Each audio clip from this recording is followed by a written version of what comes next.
Quiero leer Primera de Pedro capítulo 3 verso 15. Es un texto, hermano, en el cual yo he tomado como base para dar varios temas. Y dice Primera de Pedro capítulo 3 versículo 5. Dice: sino santificad a Dios el Señor en vuestros corazones. ¿Cuántos santificamos al Señor en nuestros corazones? Amén. Hace rato lo hicimos cantando alabanzas, cantando acciones de gracias, con nuestra voz, con nuestra boca. Y luego dice lo siguiente, y esto habla a toda la iglesia, no solo al predicador, al pastor. Dice: y estad siempre preparados para presentar defensa con mansedumbre y reverencia ante todo lo que os demande razón de la esperanza que hay en vosotros. Hermano, quiero introducirme con lo siguiente. Hermano, ante los problemas, ante los desafíos que enfrenta la iglesia todos los años a través del tiempo, hermano, debemos siempre estar listos, el pastor, el predicador, la iglesia misma, para dar razón. Pero esa razón o esa defensa, dice la palabra de Dios, que la debemos de dar amable y respetuosamente. Cuando se nos pregunta acerca de nuestra fe, cuando podemos tener una diferencia entre nosotros, cuando podemos tener un problema entre nosotros, debemos de dar razón o dar respuesta con amabilidad y respetuosamente. ¿Cuántos dicen amén? Creo que nos va a tocar, ¿verdad? Otra vez el tiempo un poquito difícil. De hecho, me dicen los pastores: ¿tú eres el pastor de Casa Oración Las Dunas? Yo sí. Amén, gloria. Ok, porque dice que en el video también se ve cómo nos pegan los aeronazos. Pero sí somos los de Las Dunas Zumpango. Regreso a la palabra. Cuando nosotros tenemos que dar respuesta, razón, ante una situación doctrinal, ante una diferencia entre el uno al otro, lo debemos de ser amable y respetuosamente. Cuando se nos pregunta acerca de nuestro estilo de vida, de nuestra perspectiva cristiana, nuestro punto de vista, aún, hermano, nuestro estilo de vida y nuestra fe, debemos de dar respuesta amable y respetuosa. La palabra defensa proviene de una palabra que se escribe lo siguiente: apología. ¿Cuántos han oído de esta palabra apología? De hecho, la apología no solamente es una palabra específicamente que usa la iglesia, no, también se usa en las diferentes disciplinas, mucho más en la de derecho, donde hay una defensa, donde hay una apología. La palabra apología significa un discurso en defensa de lo que uno ha hecho o de la verdad en lo que uno cree. Entonces puede haber apologetas del medio ambiente, puede haber apologetas de la tecnología, pero un apologeta, hijo de Dios, es aquel que da un discurso amable. Y esto lo quiero decir muy claro. Vamos a mencionar muchos aspectos, pero desde mi expectativa, desde mi perspectiva y la de los predicadores, yo les pedí que lo hagamos amable y respetuosamente ante las diferencias que podemos encontrar entre nosotros y entre el gremio cristiano que hay. Hermano, en esta serie trataremos diferentes desafíos, que estos desafíos, hermano, tienen que ver con conflictos, problemas, falsas doctrinas, los problemas denominacionales que se han levantado, el peligro, hermano, del neocalvinismo, el peligro del neopentecostalismo, estas dos corrientes totalmente contrarias, pero peligrosas si nos estacionamos en una de ellas. La Biblia nos habla acerca del equilibrio en la palabra de Dios, y que nuestra declaración de fe, nuestra postura tiene que ser ¿qué? La palabra de Dios. Hermano, también daremos una defensa ante las situaciones mencionadas, pero no solamente eso, sino la filosofía que hoy en día se está manejando en este mundo. Hermano, esta apologética, esta defensa que vamos a hacer, lo vamos a hacer con sabia mansedumbre y respetuosamente. Hermano, uno de los propósitos no es debatir ni argumentar con una actitud incorrecta. Porque yo puedo debatir, argumentar desde el púlpito, pero con una actitud de querer pelear, de querer ganar, de querer llevar la contra algún movimiento, contra alguna corriente o alguna actitud. No es así. No es así. Evitaremos a toda costa toda discusión innecesaria. Bueno, no hay ningún calvinista aquí. Ya se fueron. Pero fíjense muy bien, fíjense. En este proceso lo queremos hacer con sabia mansedumbre. Con sabia mansedumbre. De una manera respetuosa. Ahora, yo los veo así, ¿de qué va a hablar el pastor? Bueno, hoy es la introducción de muchos temas que son necesarios. Hermano, evitaremos hacer mención de nombres, claro, de predicadores, no lo daremos. Si alguien dice, pastor, de manera más precisa, dígame usted cuáles son estas corrientes, yo se los digo, pero no en el púlpito, no ante las cámaras. Evitaremos, hermano, hacer mención de instituciones o denominaciones en particular, porque el propósito, hermano, no es discutir, el propósito, hermano, no es ir en contra de la iglesia de Cristo, sino al contrario, el propósito es edificar y sobreguardar a la iglesia local, la que el Señor me ha puesto como pastor. Amén. Entonces, fíjense, hermano, quiero mencionar a grandes rasgos que la iglesia del primer siglo, cuando hablamos de la iglesia del primer siglo, nos referimos a la iglesia que inició en el día del Pentecostés. ¿Cuántos han leído el libro de los Hechos? Ahí inició formalmente la iglesia. Ahora, la iglesia del primer siglo a menudo experimentó grandes desafíos. El primer gran desafío, persecución. Pregunta, ¿nosotros estamos pasando por persecución? No es el mismo desafío, es otro. Falsos maestros. Hermano, ¿hay falsos maestros el día de hoy? Claro, y vamos a hablar un poco de ello. Apostasía. La apostasía es el abandono deliberado de la fe cristiana dentro de la congregación. Aquí hay dos puntos diferentes, dos opiniones diferentes en el gremio cristiano. Hay quienes dicen que la apostasía no tiene nada que ver con la iglesia, sino con el mundo. Pero, hermano, la palabra de Dios nos enseña que la apostasía se vive dentro de la iglesia. En la iglesia es donde la gente abandona deliberadamente el camino de Dios.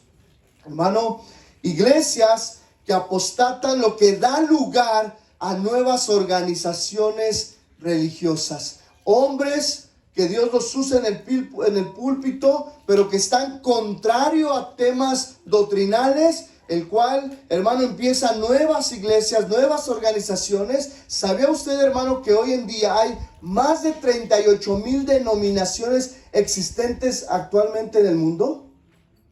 La pregunta es, ¿la iglesia de Cristo es una o 38,000? Una. Y es nuestra introducción a donde vamos. Es una.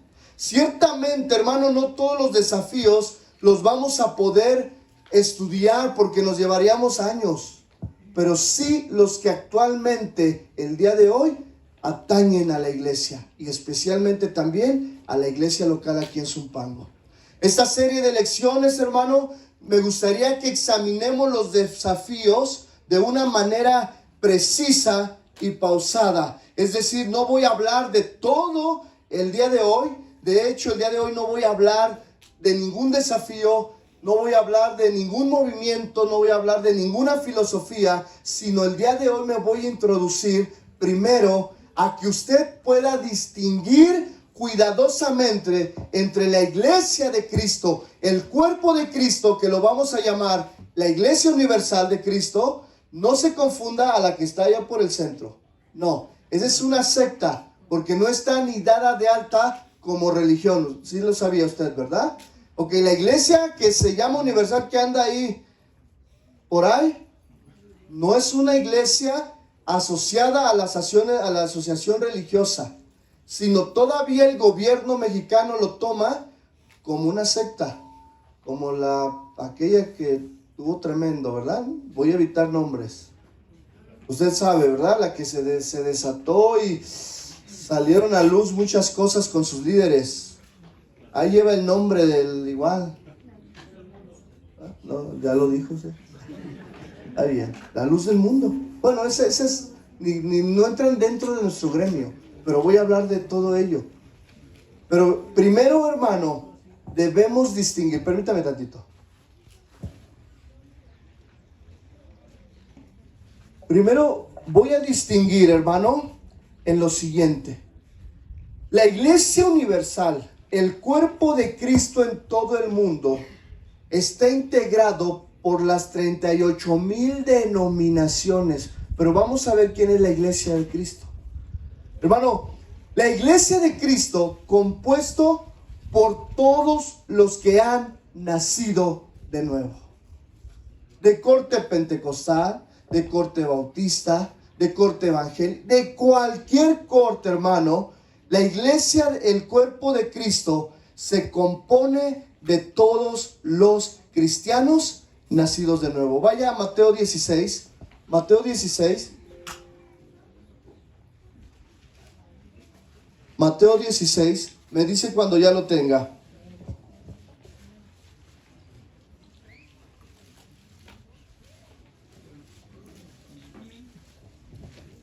Ok, vamos a empezar. Número 1. Distinguiendo el cuerpo de Cristo en todo el mundo, la iglesia universal de Cristo. Nosotros, pregunta, ¿estamos incluidos en el cuerpo de Cristo? Sí. Casa de Oración Zumpango y aún las iglesias a nuestros alrededores, los movimientos a nuestros alrededores, estamos incluidos en el cuerpo de Cristo de todo el mundo. Pero vamos a ver quiénes, porque no todos. Aún aquí puede haber alguien que se congregue, pero que no ha nacido de nuevo y por lo tanto no pertenezca ¿a qué? Al cuerpo de Cristo, a la iglesia universal.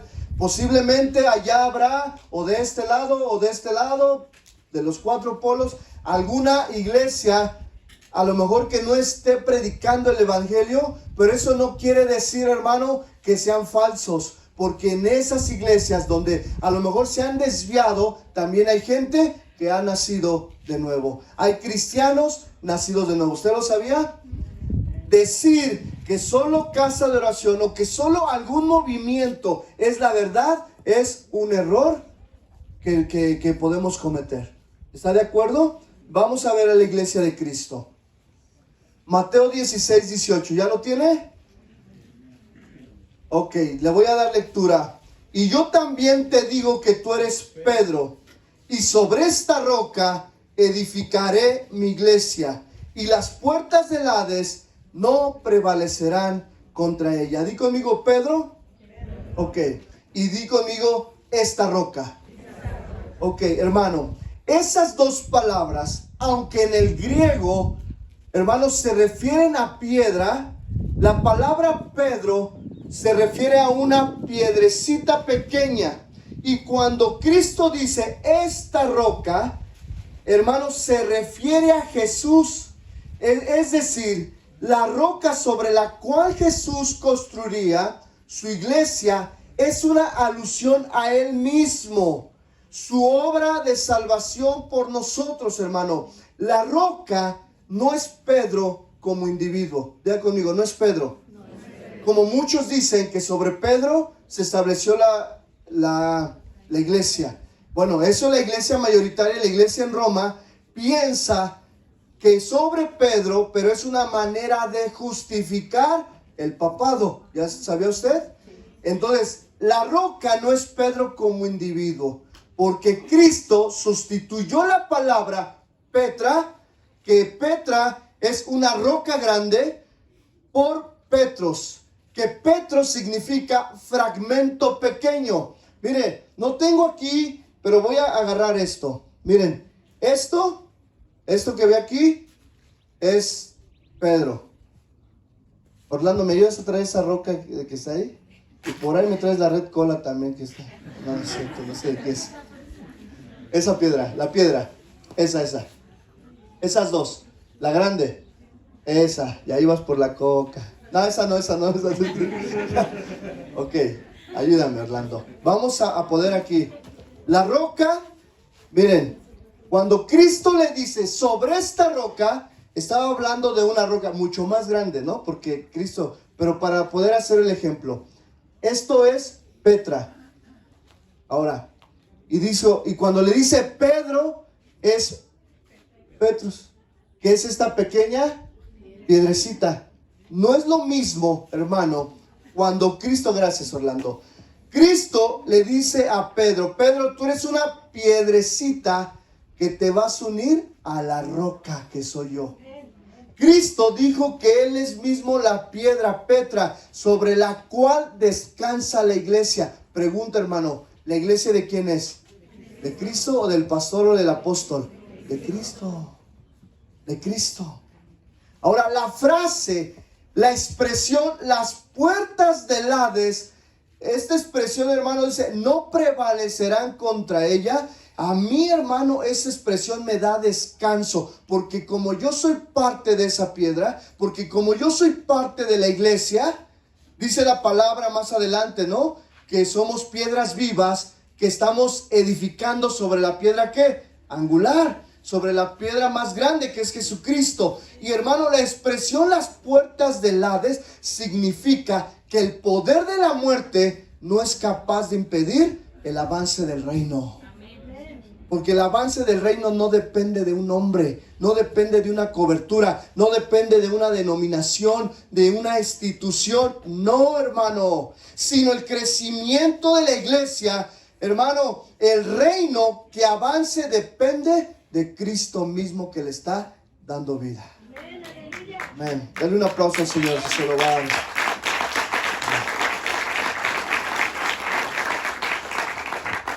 Fíjense, lo voy a hablar después cuando hablamos de instituciones paraeclesiásticas o instituciones independientes.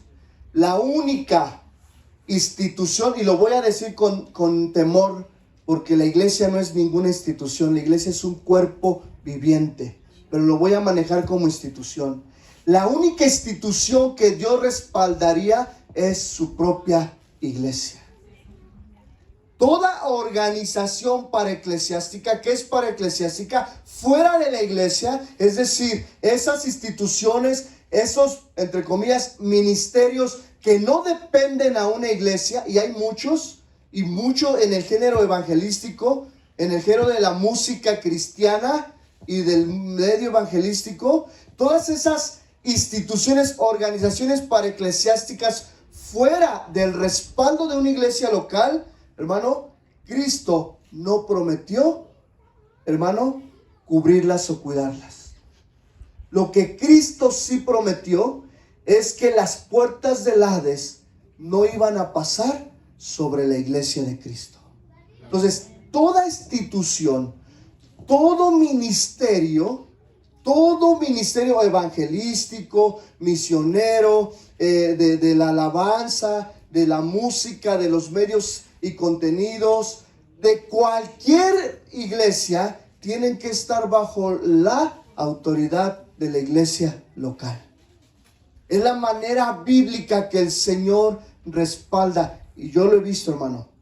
Hace muchos años yo pertenecía a muchas instituciones, organizaciones sin fines de lucro, con una buena intención, con buenos propósitos, pero fuera de la iglesia, estableciendo sus normas, sus reglas fuera de la iglesia. Y les voy a decir lo siguiente: difícilmente alcanzan a hacer la obra del reino. Porque la obra del reino, el crecimiento del reino, el evangelismo, la alabanza son tareas o son acciones meramente de la iglesia local. Hermano, yo te voy a decir algo. De la misma manera, cuando me siento a veces con algunos diáconos, no con todos, y analizamos nuestras finanzas, analizamos el lugar y decimos, Señor, ¿cómo vamos a construir? ¿Cómo le vamos a hacer? Y de repente nos miramos y sacamos 100 metros lineales de barda por 50, por otros 100, y dice uno, pues salen millones. Pero es ahí cuando el Señor me dice, yo soy el que voy a ¿qué? A respaldar la iglesia. ¿Quién es el que respalda la iglesia? Mira, hay muchas iglesias que hoy en día son iglesias grandes, fuertes en su ministerio, que Dios, hermano, permitió ese crecimiento. Algunas se han desviado, pero eso no quiere decir que en sus inicios iniciaron bien. El ejemplo claro está en nuestra iglesia matriz. Nuestra iglesia matriz, hermano, tiene 43 años que inició los ministerios el pastor Chuy Olivares. Y hasta el día de hoy, hermano, son un ejemplo de perseverancia en la palabra, pero también son un ejemplo de que Dios sigue respaldando ¿qué? A su iglesia. Hermano, no quiero decir que somos la única. No, hermano, hay más iglesias. En Zumpango hay más iglesias. Pero hablando de nuestra iglesia matriz, es una iglesia que Dios ha respaldado con más de 200 iglesias en todo el mundo. ¿Por qué? Porque Cristo dijo que la única institución, hermano, a la cual Él iba a respaldar es su iglesia. Y la iglesia somos todos los nacidos ¿qué? De nuevo. Amén. Solo hay una iglesia. La podemos llamar la Iglesia Universal de Cristo en el buen sentido de la palabra universal. No refiriéndonos a aquel movimiento que anda por ahí. Podemos también llamarle el cuerpo de Cristo. ¿Cuántos somos del cuerpo de Cristo? ¿Quién es la cabeza? Cristo. ¿Quiénes son los brazos, las piernas? Nosotros. Muy bien. Efesios 1:22. Y sometió todas las cosas bajo sus pies y lo dio por cabeza sobre todas las cosas a la iglesia, la cual es su cuerpo, la plenitud de aquel que todo lo llena. ¿Quién lo llena todo? Cristo. Con Cristo estamos ¿qué? Perfectos. Con Cristo somos suficientes. Hay un solo cuerpo, por lo tanto, una sola iglesia. Aquí en Japón, en Estados Unidos, en Canadá, en Chile, a ver, díganme más, en todo el mundo. Aún en los países en donde, del Medio Oriente, donde no está permitido predicar el evangelio, ¿sabe usted que también hay un remanente fiel allá? ¿Que es la iglesia de Cristo? Hermano, aunque sabía usted que en la iglesia en donde a lo mejor no usan batería, no usan instrumentos, sino un himnario, ¿también es la iglesia de Cristo? Como la iglesia, hermano, que usa batería, que usa un teclado y que danza, también es la iglesia ¿qué? De Cristo. Siempre y cuando sean ¿qué? Nacidos de nuevo. Hermano, todos los creyentes en Cristo, di conmigo en Cristo, pertenecen a un solo cuerpo. Todos están unidos bajo una misma cabeza, que es Cristo, nuestro Señor. Amén. Ahora, yo te voy a decir algo, que vienes por primera vez o que no has nacido de nuevo. ¿Qué es nacer de nuevo? Nacer de nuevo es poner tu fe en Cristo, tu esperanza en Cristo. Les vienen bautizos, próximos bautizos. ¿Qué es poner tu fe en Cristo? Es poner toda tu confianza. Decir, no comprendo la fe, no comprendo lo que predica el pastor, no sabía que había 38,000 denominaciones, yo no sabía nada de eso, pero quiero creer en Cristo. Bueno, si tú crees en Cristo, pones tu fe en Cristo, perteneces a la iglesia de Cristo. Amén. ¿Cuántos dicen amén? Ahora, ¿cuándo comenzó la iglesia? Formalmente en el día del Pentecostés. Aunque hay comentaristas, y yo estoy de acuerdo con esos comentaristas, que el remanente fiel de nuestro Dios estaba desde el tiempo del Antiguo Testamento. El pueblo de Israel, el pueblo judío, el pueblo de Israel ya era la iglesia que le pertenecía, ya era una iglesia, ya era, aunque es el pueblo escogido de Dios, desde ahí, hermano, viene la iglesia de Cristo. Se formalizó, esta palabra es bien importante, se formalizó en el día del Pentecostés. Si alguien dice, bueno, ¿quién inventó la iglesia cristiana? ¿Quién inventó que el domingo hay que iniciar con oración, con instrumentos, con alabanza? De repente pasa uno, da los avisos y viene el pastor, predica ahora y nos vamos. Unos compran en la tiendita, otros se van rápido. ¿Quién inventó todo eso? Bueno, nadie lo inventó. Es algo que hacemos por costumbre desde el día del Pentecostés. Bueno, lo hacían nuestros antepasados. Hermano, Hechos capítulo 2, versículo 42 al 47. Me voy a ir rápido porque son muchos versos. Hechos capítulo 2, versículos del 2 al 40. Hechos 2, 42 al 47. Dice la palabra de Dios. Y vamos a ver aquí dónde inició la iglesia. Y perseveraban en la doctrina de los apóstoles, en la comunión unos con otros, en el partimiento del pan y en las oraciones. Y sobrevino temor a toda persona y muchas maravillas, y conmigo maravillas, y señales. Voy a hacer una pausa, hermanos.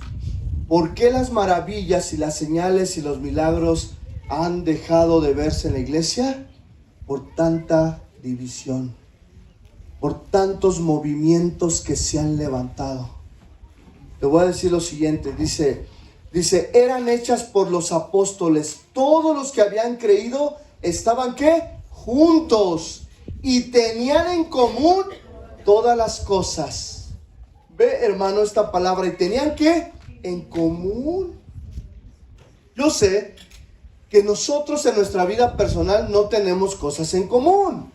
Es normal porque fíjense, aquí está David. David pues tiene en común, a lo mejor tiene su barbería. Y con los que tienen barbería, aquí hay varios que tienen barbería. Luego me dicen, pastor, ya lo estoy esperando. Y pastor, y luego ya ni voy. ¿Ya? Pero ellos pueden tener cosas que en común, aún hasta en lo secular. Pero bueno, aquí hay obreros, profesionales, amas de casa, trabajadores. Aquí habemos mucha gente. Pero ¿qué tenemos en común? Que somos, ¿qué? Hijos de Dios. Somos hermanos. Por eso nos dicen hermanos. Por eso nos decimos hermanos. Porque venimos de un mismo, ¿qué? Padre. Y vean, hermano, tanto era que tenían en común todas las cosas, que cómo se manifestó este siguiente punto que viene en el versículo 45. Dice, y vendían sus propiedades y sus bienes, y lo repartían a todos según ¿qué? La necesidad de cada uno. Es decir, el que tenía 2 casas, decía, pues tengo una casa ahí, además nadie vive, está abandonada, la voy a vender o se la voy a regalar a mi hermano en Cristo que no tiene casa. Amén, nada más un amén. Todos los demás dijeron, me vea, pastor. No, miren, este verso, estas palabras que yo leí, que vendían sus propiedades, fue un sentir de aquel entonces. Si hoy, hermano, tú tienes un sentir de vender tu proyecto, es algo que personal. No es algo que nosotros tengamos que exigir o buscar la manera psicológicamente emocional para decirte, hey, te toca a ti, ¿no? Claro, los que tienen más de 2, 3 carros, ¿no? 2, 3 propiedades. Pero fíjense, hermano, no vamos a hablar, porque también vamos a hablar un poquito de ese falso evangelio, ¿qué? De la prosperidad. Pero, hermano, aquí el evangelio de la prosperidad era algo que común, pero hacia todos, no hacia los pastores. Porque hoy el evangelio de la prosperidad es, tráiganme. Y no es algo en común de todos, sino es uno el que gana. Y luego dice, y perseverando unánimes cada día en el templo, y partiendo el pan en las casas, comían juntos con alegría y sencillez de corazón. Di alegría y sencillez de corazón. Actitudes que hoy hacen falta en la iglesia. Termina estas. Hermano, hay que estar gozosos. Hermano, alégrate, goza. Aquí nos podemos abrazar, ya no hay COVID. Ya no hay COVID, ¿ah? Antes era así, era 3 metros, ¿no? Y cubrebocas, y los que querían cuidarse más, hasta caretas. ¿Se acuerdan cuando usábamos las caretas? Y el que quería cuidarse más, hasta vino de astronauta una vez uno aquí. No, que les dé risa. ¿Ah? Pero dicen, con alegría y sencillez de corazón. No voy a hablar porque lo vamos a ver después. ¿Qué es la sencillez de corazón? Es el hermano que busca el beneficio del otro. Lo voy a poner desde este punto de vista. Dice, y comían juntos. Es decir, es el hermano que alegremente invita y dice, hermano, que te quiero invitar a comer. O hermano, vamos a reunirnos aquí a comer. Ah, hermano, pero yo no traje nada. No te preocupes, hermano, yo traje un pollo. Y yo te voy a dar, es más, que escoge tú. No es el hermano que dice, yo traje mi pollo y yo me quedo los muslitos, las piernitas. Háganse bolas con la pechuga, lo seco. Bueno, a quien les gusta la pechuga, ¿verdad? A mí no. A mí un muslito, ¿eh?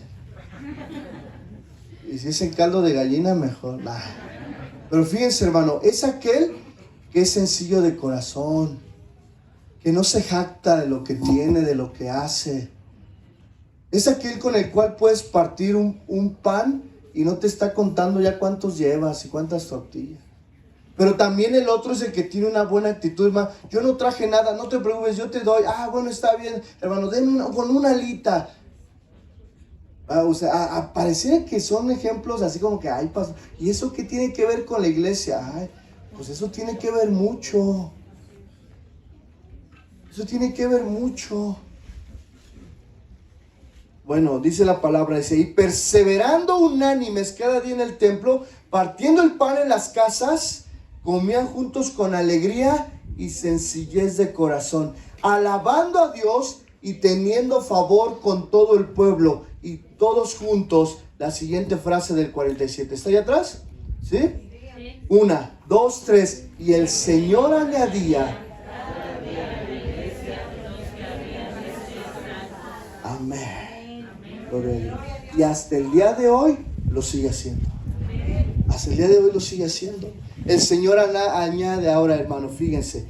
En el cuerpo de Cristo, uno no decide por voluntad propia, porque hay un solo cuerpo, hay un solo Dios. Más bien, somos añadidos por el Señor mismo cuando somos salvos. Cuando ponemos nuestra fe en Cristo, a través del nuevo nacimiento, en ese momento el Señor dice, este es mi hijo, este me pertenece, este es de mi propiedad. Lo sello con las arras del Espíritu Santo. El sello en la ganadería, y aquí se vive todavía, no mucho, pero antes, hermano, había un sello que a su ganado, los dueños del ganado, los sellaban de tal manera que si un becerrito, un toro o una vaca andaba fuera del corral de sus límites, otros que veían y dicen, es del rancho fulano de tal, es de casa de oración, no nos lo podemos llevar porque a quién le pertenece,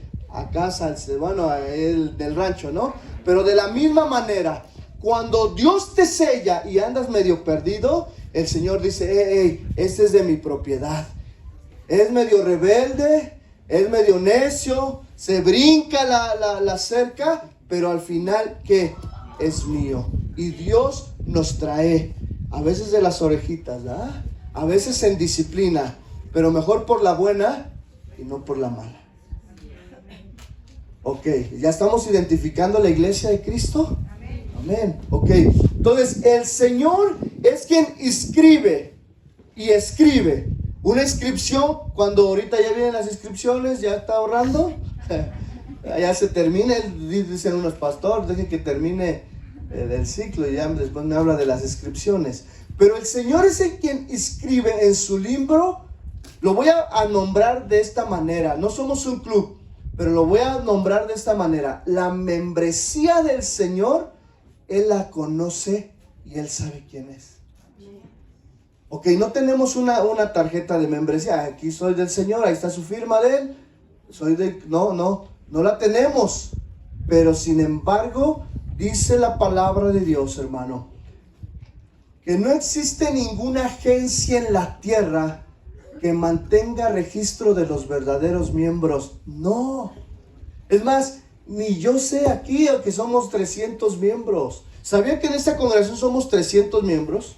Un domingo vienes tú, pero te aseguro que para el otro tú no vienes. Y vienen los que vinieron hace 8 días. Pero siempre está lleno. Y el día del aniversario hicimos la cuenta y somos 300. Porque eran 22 invitados. Y los demás éramos de casa. Y pues como teníamos más o menos el control de las sillas, dijimos, ya somos 300. Pero ni yo mismo, hermano, ni yo mismo puedo tener un registro de los que son verdaderos. ¿Quién es el único que tiene ese registro? Dios. Dios. Hebreos 12:23. Hebreos 12:23. A la congregación de los primogénitos que están inscritos en los cielos, al Dios, el juez de todos, a los espíritus de los justos hechos perfectos. ¿Cuántos de nosotros, hermano, fuimos justos y perfectos por Cristo?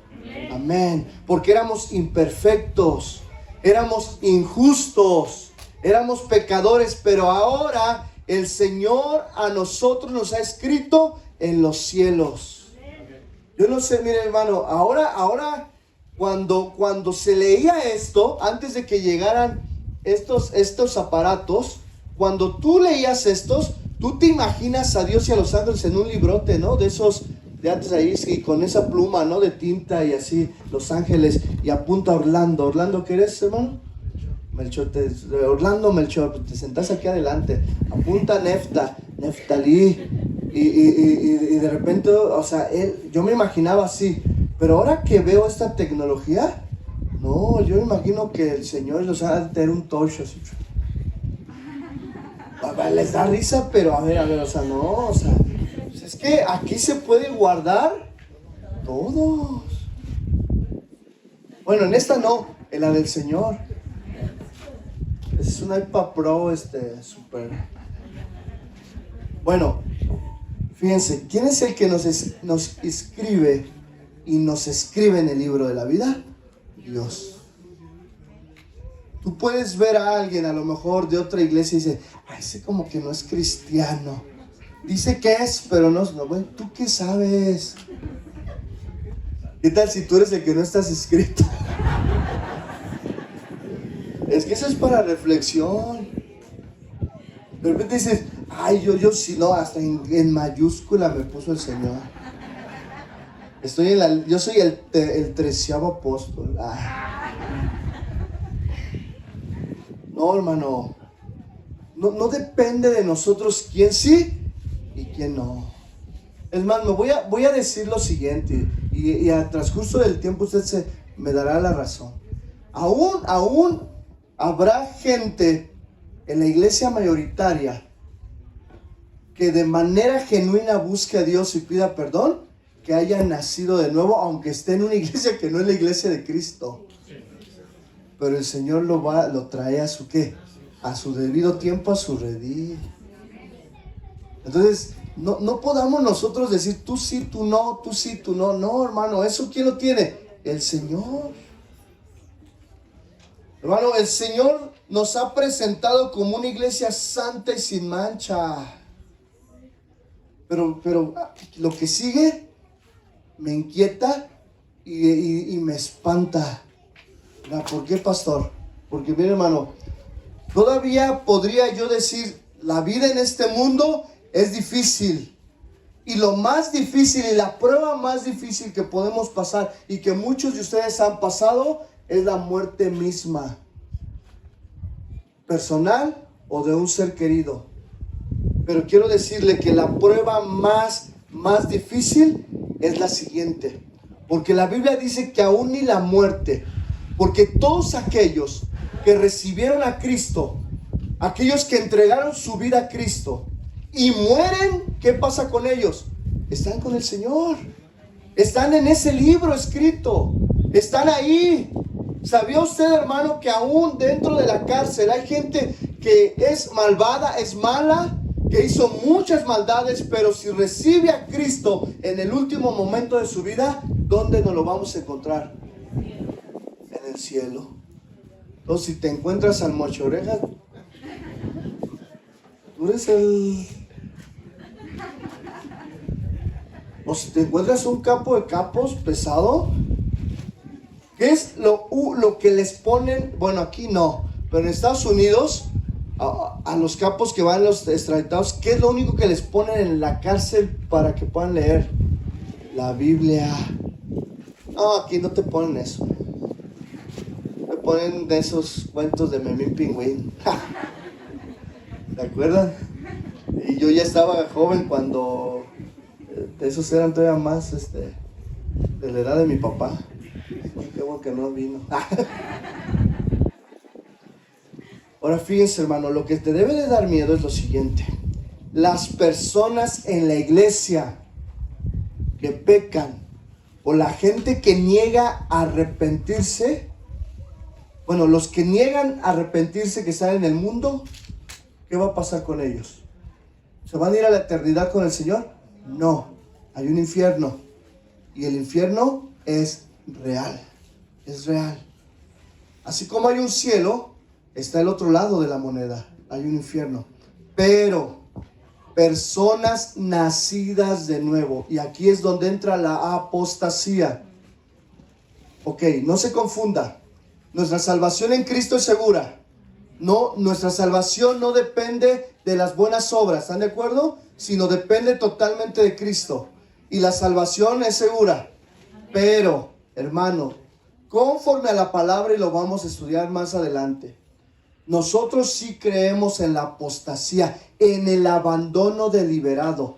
Y las personas que pecan y se niegan a arrepentirse ya siendo cristianas, nacidas de nuevo, pueden ser cortadas, expulsadas y arrojadas por el mismo Padre que está en los cielos, por el mismo Señor, no por nosotros. Yo no puedo decir, no, ese ya apostató, no, ya lo destituimos. No emana de un pastor ni de un movimiento. Pero ¿quién es el dueño de la vid? Y vamos a ver lo que dice Juan 15:1 en adelante. Vamos a ver, hermano. Para los nacidos de nuevo, que insisten en pecar, que se niegan a arrepentirse, que apostatan de la fe, y a lo mejor aquí vamos a empezar a tener nuestras diferencias doctrinales con muchos, pero vamos a verlo desde el punto de vista bíblico. Dice lo siguiente: yo soy la vid verdadera. ¿De quién habla? Jesús. Y mi Padre es el labrador. Pregunta, hermano, ¿de quién es la vid? ¿De Jesús o del Padre? Del Padre. Jesús es la vid, pero el Padre es el labrador. Luego dice, todo pámpano que en mí no lleva fruto, lo quitará. Y todo aquel que lleva fruto, lo limpiará para que éste lleve más fruto. Voy a hacer una pausa ahí. Fíjense, hermano. Quiero decirte lo siguiente. Cristo es la vid y Dios es el labrador. El dueño de la vid, ¿quién es? Dios. Dios mismo nos añade a la iglesia de Cristo. Dios mismo nos da entrada al cuerpo de Cristo. Pero el mismo Dios, el mismo que nos dio entrada, nos puede ¿qué? Cortar, quitar. Ahora, yo no estoy diciendo con esto, entonces muchos dirán, entonces pastor, la salvación se pierde, porque de ahí arrojamos esta pregunta. Entonces la salvación se pierde, y yo quiero poner este principio. Hermano, la palabra de Dios dice lo siguiente: el que en mí no permanece será echado fuera como pámpano y se secará. Y los recogen y los echan en el fuego y arden. ¿Dónde está, hermano, la base para que nuestra salvación sea segura? ¿En qué? Muy bien, tienen 10. Tienen 10 los que dijeron. En permanecer. Esa ha sido una discusión en muchos lados. Ahora, fíjense, hermano, aún yo, cuando nosotros en un desafío del ministerio con el pastor Chuy estudiamos esta parte, fue porque, lo voy a decir con respeto y con sabiduría, Señor, dame sabiduría en esto, porque dentro de nuestro gremio empezamos a tener una situación de controversia sobre este asunto. Y bueno, nosotros tratamos, con la sabiduría que Dios le ha dado al pastor Chuy, de arrojarnos a la palabra de Dios. Y encontramos lo siguiente, hermano. La salvación es segura. Nada nos arrebata de la mano de Dios. Pero hay una condicionante. Hay advertencias desde el Génesis hasta Apocalipsis de permanecer en Cristo.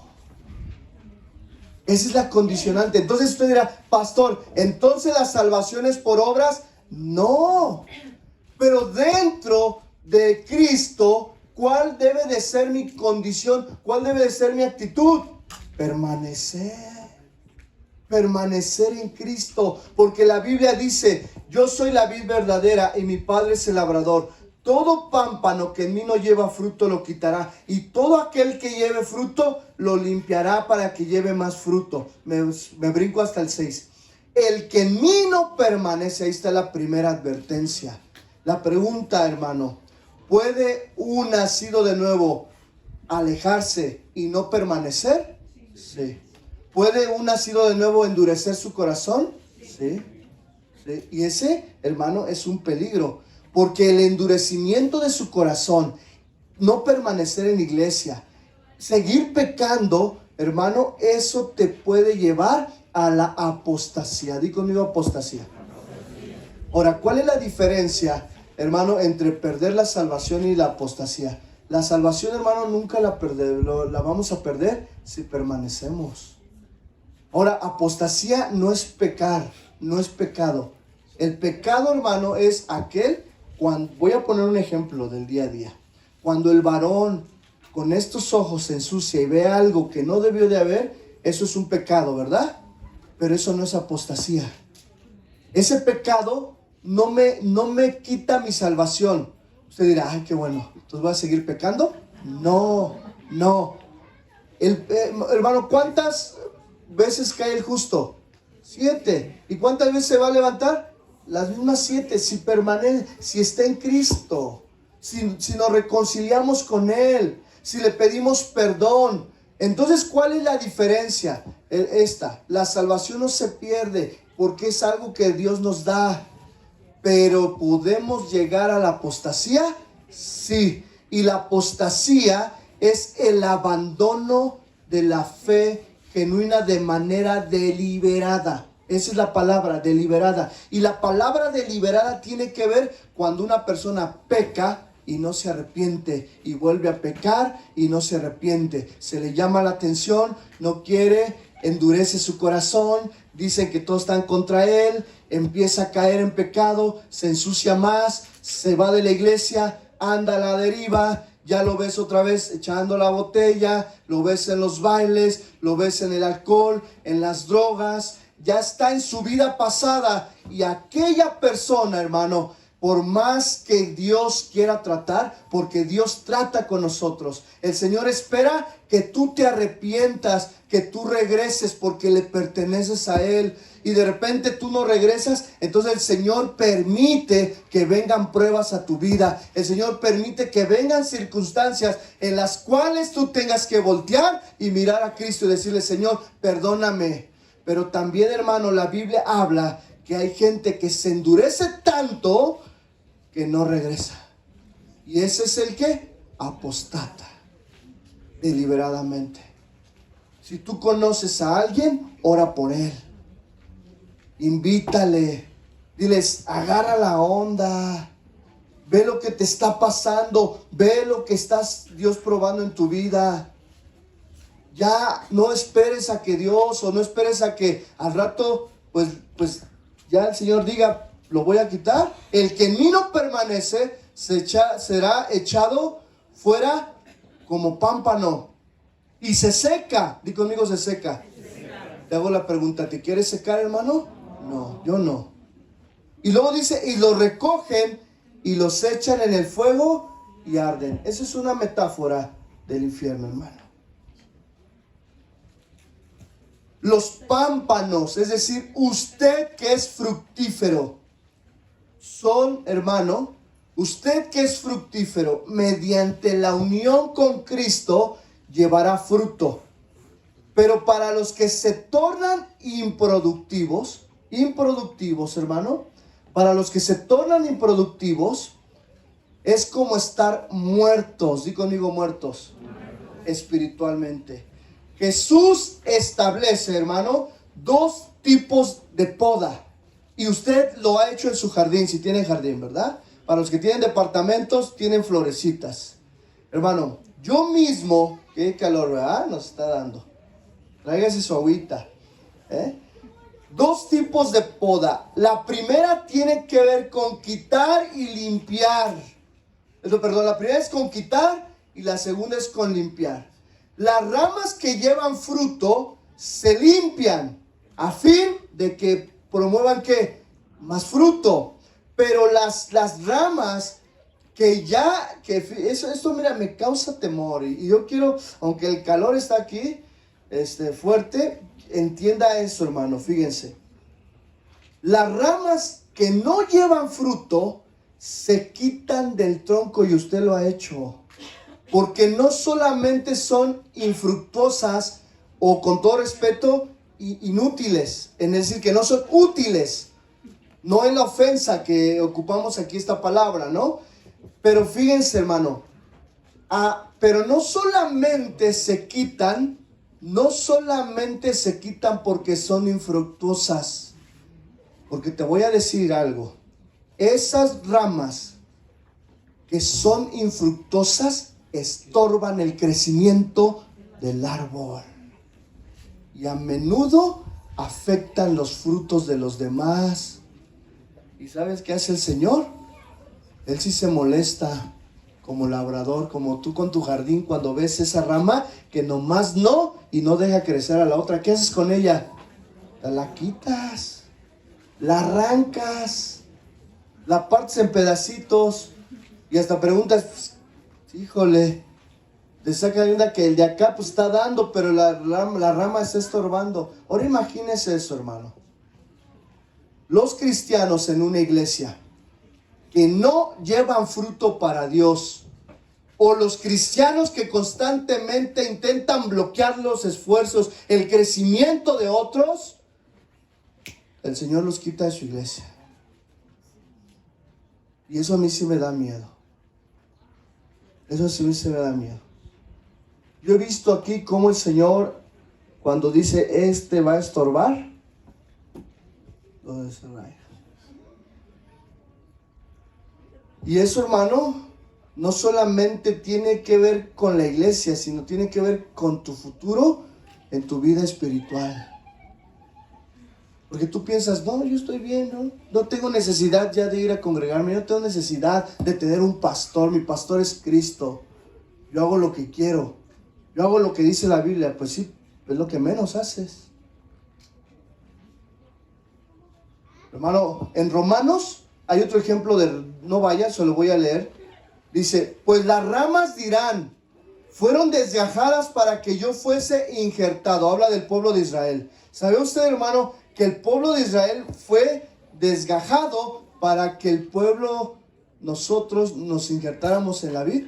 Amén. Dice, bien, dice, por su incredulidad fueron desgajadas, pero tú por la fe estás en pie. ¿Cuántos estamos en pie por la fe? Amén. Esa es la fe, ¿verdad? Esa es la fe. El cristiano inicia con la fe, camina por fe y termina en fe. Amén. Ok, dice, bien, dice, por su incredulidad fueron desgajadas, pero tú por la fe estás en pie.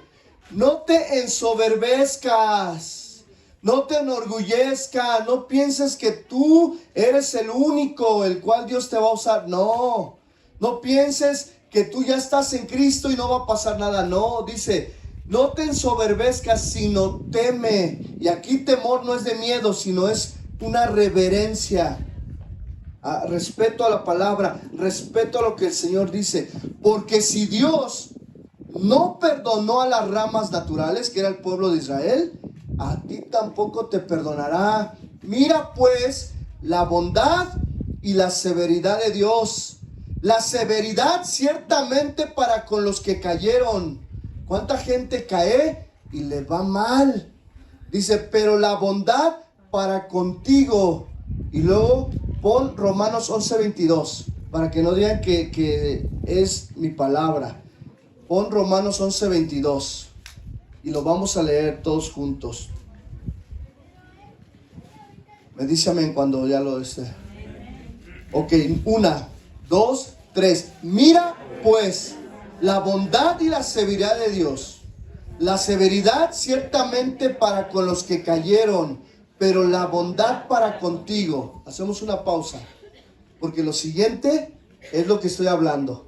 Y 1, 2, 3. Si permaneces en esa bondad, pues de otra manera tú también serás cortado.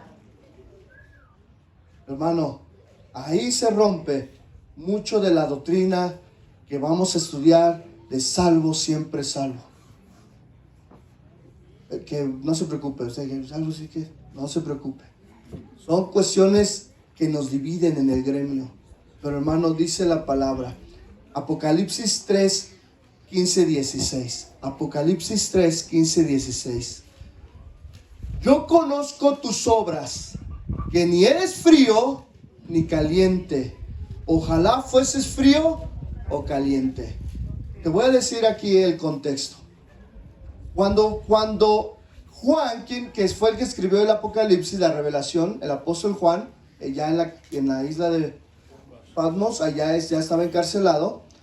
Él conocía el contexto de ríos que estaban alrededor de las iglesias, donde habían ríos de agua caliente y ríos de agua fría.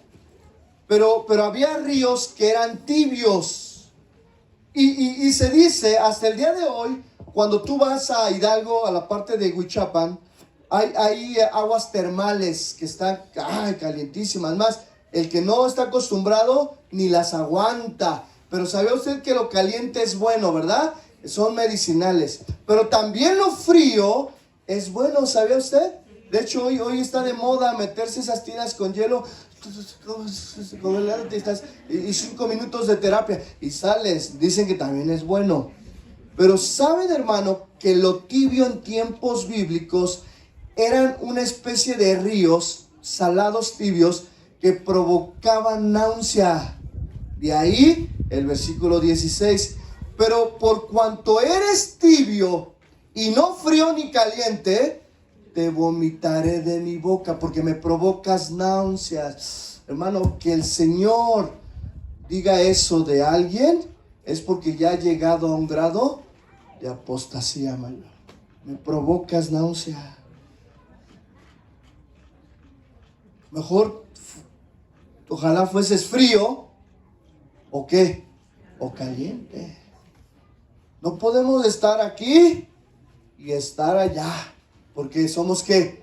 Tibios. O mejor vete al mundo y ensúciate bien. No estoy diciendo, pero es un sarcasmo. O mejor métete con el Señor y haz las cosas bien. ¿Cuántos dicen amén? Amén. Bueno, esta es la iglesia de Cristo. Ahora, la iglesia de Cristo no tiene organización terrenal. La iglesia universal, hermano, no tiene una organización. La palabra de Dios dice así que ya no sois extranjeros ni advenedizos, sino conciudadanos de los santos, miembros de la familia, ¿qué? De Dios. Pero ¿dónde está nuestra ciudadanía? Lo cantábamos, en los cielos. Lo cantábamos hace rato. Dice, vosotros también, Primera de Pedro 2:5, el que leí hace rato es Efesios 2:19, lo voy a dar lectura. Dice, vosotros también, como piedras vivas. ¿Cuántas piedras vivas hay aquí? Amén. Pero no eres la roca. Dile, no soy la roca, soy una piedrecita. Unas ya bien talladas, otras apenas van a empezar a tallarse. Y vosotros también, como piedras vivas, sed edificados como casa espiritual y sacerdocio santo, para ofrecer sacrificios espirituales aceptables a Dios por medio de Jesucristo. Hermano, la organización del cuerpo de Cristo es de naturaleza espiritual, no terrenal. No terrenal. Cristo es la piedra angular. ¿Cuántos dicen amén? Junto con sus apóstoles y profetas como fundamento. Voy a explicar aquí esto. Ok, hermano, ¿por qué se dice que hoy en día el apostolado ya no es el mismo que el que hicieron los apóstoles? ¿Por qué? Porque lo que hicieron los apóstoles en tiempo antiguo, hermano, fue culminar el proceso de lo que fue la palabra de Dios. El trabajo de los apóstoles, hermano, fue fundamental para que el evangelio, para que la doctrina de Cristo, el evangelio de Cristo se difundiera. Ahora, hoy el apóstol tiene que ver más con la palabra de enviado. Tiene que ver más con el que expresa lo que ya está ¿qué? Escrito. Ya no tanto como decir, yo soy el apóstol Omar, el apóstol de Zumpango. No. Porque hoy en día, hermano, muchas iglesias rondan, muchas iglesias están más bajo lo que dice el apóstol que lo que dice ¿qué? La palabra de Dios. Y así hay muchos movimientos. Es que el apóstol dijo esto, pero la palabra dice esto, pero es que el apóstol... Y eso no está bien. Ya vamos hacia el final. Hoy nada más vamos a ver la iglesia de Cristo en general. Y dentro de 8 días vamos a ver la iglesia de Cristo local, que es donde estamos nosotros. Ahora, hermano, fíjense. La organización es netamente espiritual, siendo Cristo la piedra angular, sus apóstoles los primeros que llevaron el mensaje de Él, y los profetas del Antiguo Testamento como fundamento de lo que se venía. Ahora, hermano, ¿creemos nosotros en los dones? Sí. ¿Creemos en los ministerios, en los 5 ministerios? Sí. Y los vamos a estudiar. Ahora, todos los cristianos, tú y yo, somos piedras vivas, edificadas sobre el fundamento que es Cristo. Amén. Ok, te voy a decir algo. Bueno, ok. La iglesia de Cristo, al no tener una sede aquí, pues no hay un número telefónico. No hay una página de internet. No hay. La pregunta es, entonces, ¿cómo podemos hablar? Pues ¿qué? Directamente, a través de la oración. Mira, hermano, si usted tiene una queja conmigo, pues bueno, al ser una iglesia local, hablando de local, usted va y le llama a casa de oración. Pastor Omar dijo esto. Y allá los escuchan, los atienden.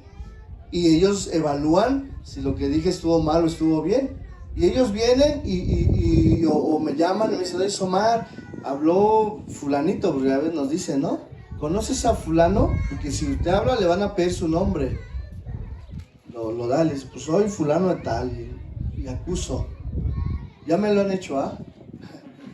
Ya, pero hemos salido, gracias a Dios, porque pues han sido acusaciones que no son, pues que no tienen fundamento para decir, ¿sabes qué? Sí, lo que hiciste estuvo mal, y ejercen una disciplina.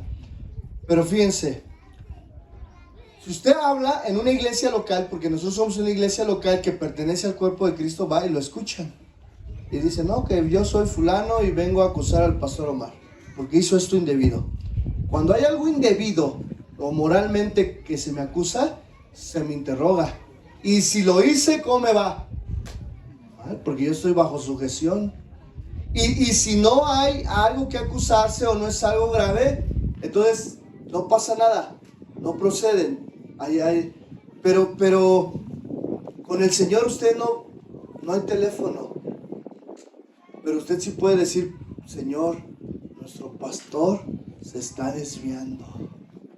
La pregunta es, así como en la organización terrenal que yo tengo me llama la atención, ¿a quién le debo de temer más? O sea, al pastor Chuy le tengo respeto y él es mi autoridad, pero ¿a quién le debo de temer?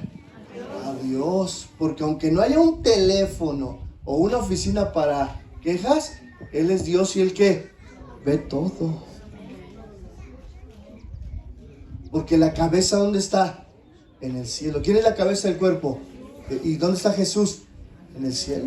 A la diestra del Padre, con dos funciones, con autoridad, como cabeza de la iglesia, pero también intercediendo por la iglesia. Hermano, te voy a decir algo. Tú podrás dividir a la iglesia local. Y hay muchas iglesias que se dividen, pero no hay organización terrenal que pueda dividir ¿qué? A la iglesia de Cristo. Y sabe usted, hermano, que en el corazón del Señor hay una tristeza de cómo gente, hombres, predicadores, aún servidores, y no tan solo servidores, también miembros de las iglesias buscan dividir constantemente la iglesia por cuestiones doctrinales, por cuestiones de conducta o simplemente porque se les da la gana y es gente que le gusta meter chisme, dividir. Pero el mismo Señor los corta. Date cuenta, fíjense, hermano, fíjense. Ese airecito, échense para que agarren la onda aquí. Lo que voy a decir me da temor. Cuando tú divides una familia, cuando tú divides una iglesia, cuando tú metes chisme, murmuración, hermano, en una iglesia local, no se la haces al pastor, no se la haces al movimiento, no se la haces a la familia. ¿A quién se la estás haciendo? Al cuerpo de Cristo. Por eso la serie se llama ¿En defensa qué? De la iglesia. Y sabe, hermano, que eso son de las cosas que Dios aborrece. Hermano, entonces recuerda por tanto de dónde has caído y arrepiéntete y haz las primeras obras, pues si no vendré pronto a ti. Y ve lo que dice, hermano, y quitaré tu candelero de su lugar si no te hubieres arrepentido. Y esto es bien importante, hermano. Regáleme los últimos 10 minutos. Los últimos, porque vamos a cerrar. Cuando Dios nos quita el candelero que habla ahí, pon Apocalipsis capítulo 2, verso 5, para que lo puedan analizar. Apocalipsis 2,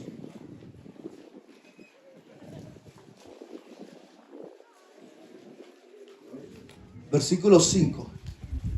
Diáconos, iglesias, servidores, hermanos, recuerden esto. Recuerda por tanto de dónde has caído y arrepiéntete y haz las primeras obras, pues si no, vendré ¿qué? Pronto a ti y quitaré tu candelero de su lugar si no te hubieres arrepentido. Comentario de esto importante. Hermano, fíjense, Jesucristo puede quitar el candelero de una persona, de un ministerio, de una iglesia, de un pastor y de un movimiento. Aun cuando el movimiento, el pastor, el hermano, la iglesia, el ministerio haya empezado bien, si ese ministerio, si ese pastor, si ese maestro, si ese servidor, si ese congregante empieza a dividir, empieza a ser un estorbo, Jesucristo quita el candelero. ¿Qué significa que nos quite el candelero?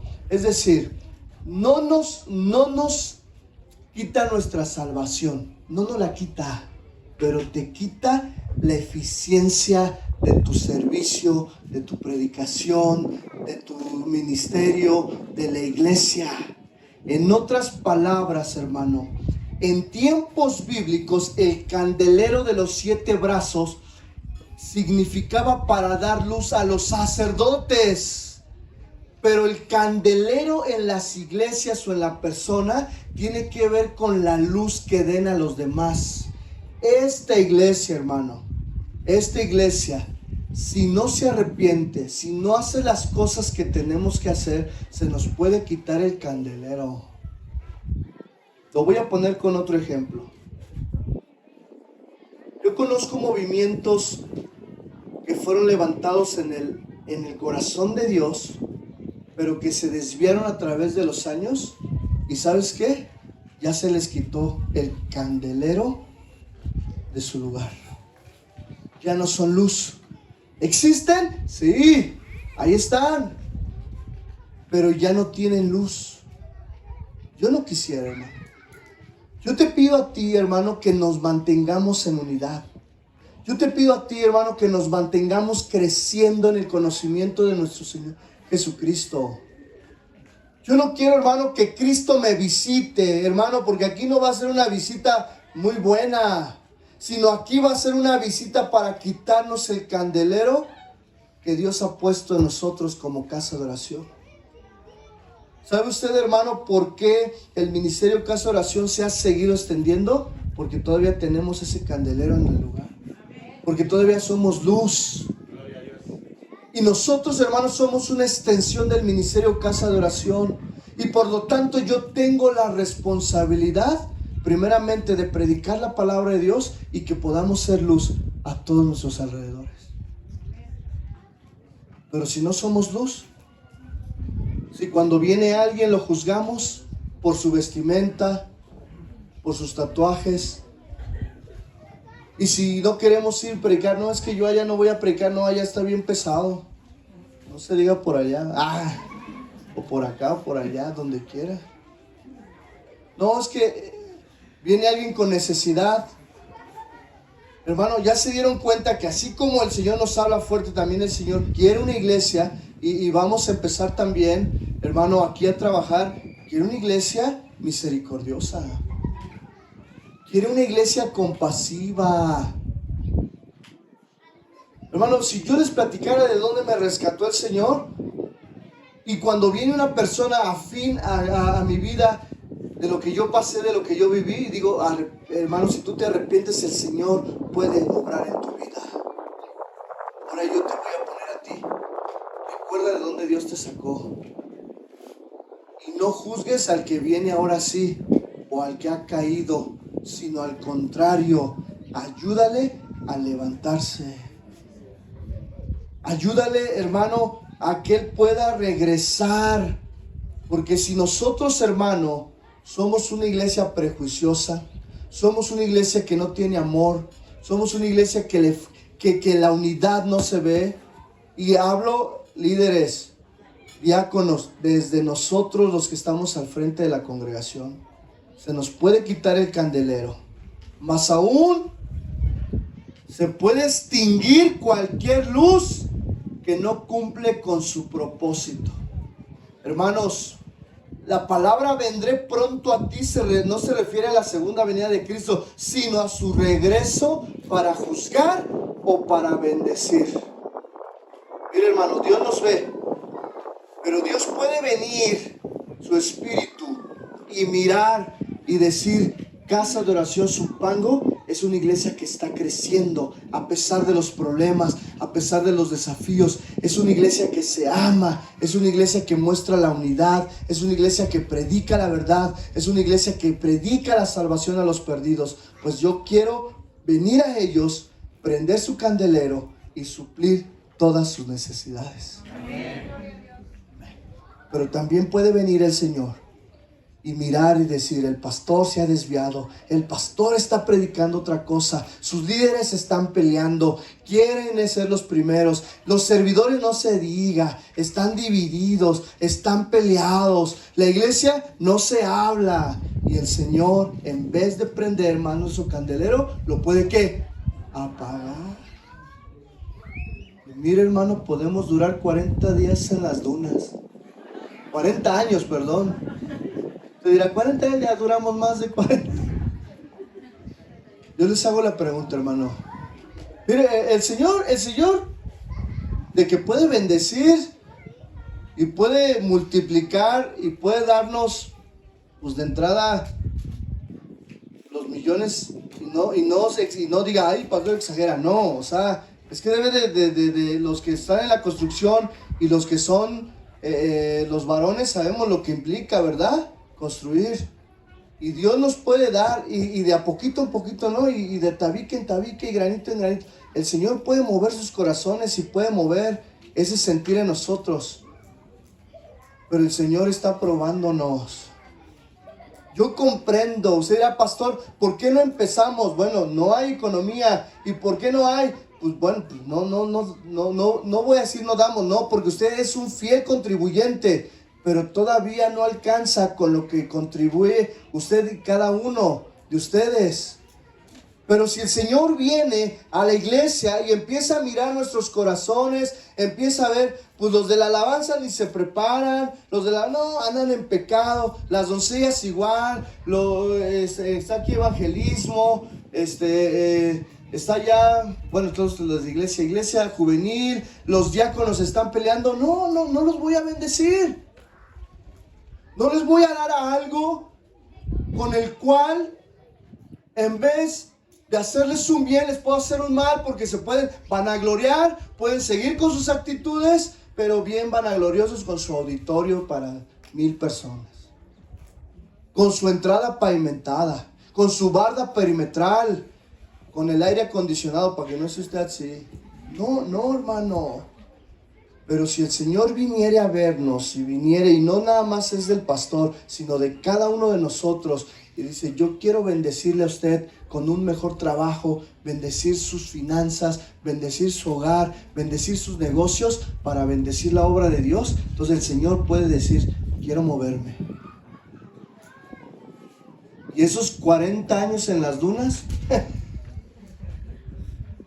puede convertirse en menos, en lo que sea necesario para ir madurando y ir creciendo. ¿A poco no? Yo tengo 40 años, ¿verdad? Y yo digo, Señor, ya no soy el joven que inicié de 28 años la iglesia.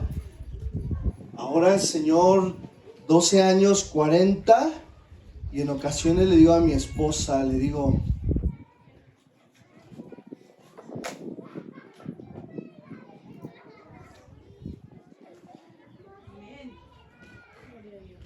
Dios me dé la gracia y la dicha de entregar buenas cuentas.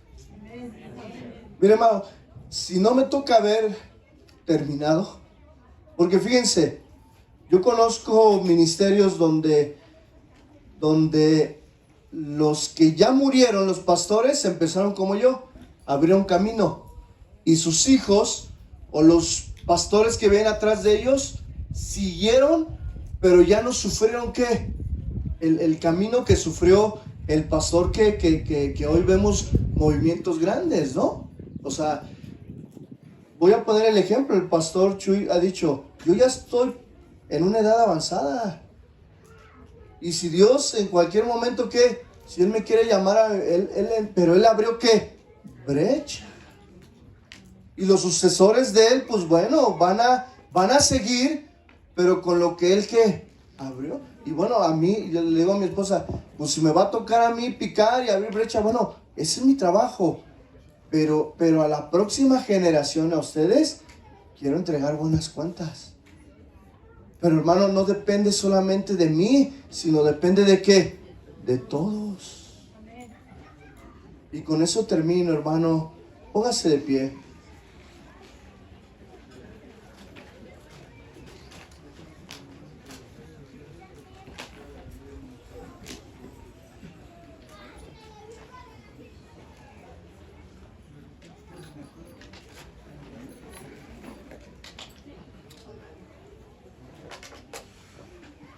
¿Cuántos de nosotros hoy pudimos entonces distinguir que el cuerpo de Cristo es quien tiene el control del Señor? ¿Amén? Ahora, fíjense, el siguiente domingo, el que le toque, va a compartir sobre la iglesia local. Y nosotros somos una iglesia local. Entiéndase, la iglesia local en el sentido que nosotros, hermano, como iglesia local, es que estamos situados en una ubicación geográfica. ¿Estamos en dónde? Es un palo. Y esta iglesia, pues, se extiende hacia el municipio de Huehuetoca, hacia Melchor, hacia Cuautitlán, hacia Tecámac, hacia Hidalgo, que es ya Tizayuca, el primer municipio, hacia acá, etcétera, etcétera.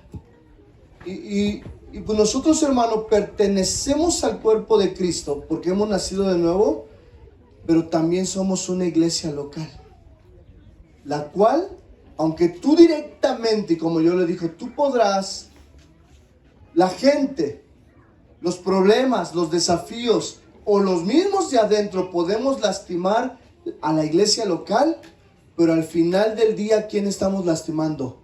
A la iglesia de Cristo. Muchas veces pensamos, decimos, no, es que, pues yo ya no estoy de acuerdo. Y pues a mí me siguen 5. Y de repente, oye, ¿cómo ves? ¿Vamos a hacer una iglesia tú y yo? Vamos pues, ¿cómo ves? El pastor Omar ya no la hace. ¿Cómo ves si tú y yo? ¿Y qué hacen? ¿Fracturan qué? El cuerpo de Cristo. Se fractura el cuerpo de Cristo. Ahora, imagínense el Señor, hermano, así como diciendo, ay, qué bonito, ¿no? Pues sí. Es como cuando el novio, ¿cuántos de aquí estamos casados? Fíjense, cuando tú tenías a tu novia, ¿tú cómo querías que tu novia estuviera? ¿Qué? Perfecta. Y si alguien iba y le faltaba el respeto,